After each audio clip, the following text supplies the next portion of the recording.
Hey y'all, cooking, cutting up, keeping it real. Here in North Carolina, we're waiting on the big snow.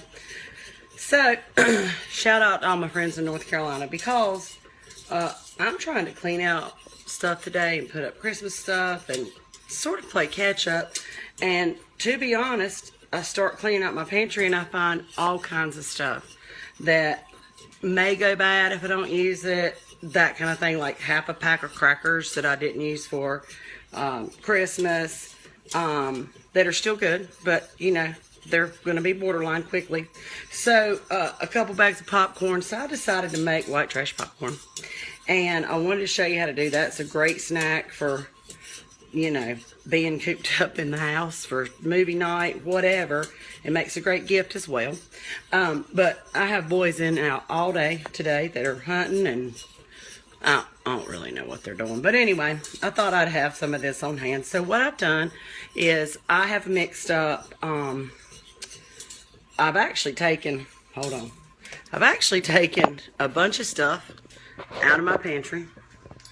I popped 2 bags of popcorn, 1 sleeve of club crackers. I'm just telling you what I did, but you can do what you want. I put about a cup of pecans, about a 3/4 can of cocktail peanuts, salted, that have not been eaten. And let's see, Cheerios. And I put probably about 3 cups of Cheerios. But look, you can look it up. I found my recipe. Well, actually, my friend Wendy gave me the recipe. And to be honest, I can't find it right this second, so I'm kind of going from memory. So bear with me. But basically, you can put popcorn, pretzels, peanuts, any kind of nuts you want.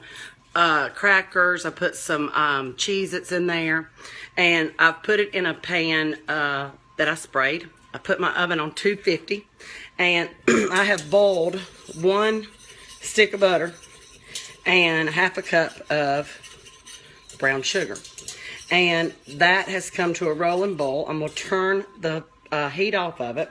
I'm going to add about a teaspoon of cornstarch, just to help thicken it a little bit, and just a teaspoon or so of vanilla extract. I'm going to pour that over this popcorn mixture. I'm going to toss it. I'm going to put it in an oven, in my 250 degree oven. I'm going to set my timer for 20 minutes, and for 1 hour, I'm going to stir it every 20 minutes. And then you kind of dump it out. You can use newspapers, you can use paper bags, whatever. You kind of want it in as thin a layer as possible, and that way it kind of dries. But anyway, it's delicious.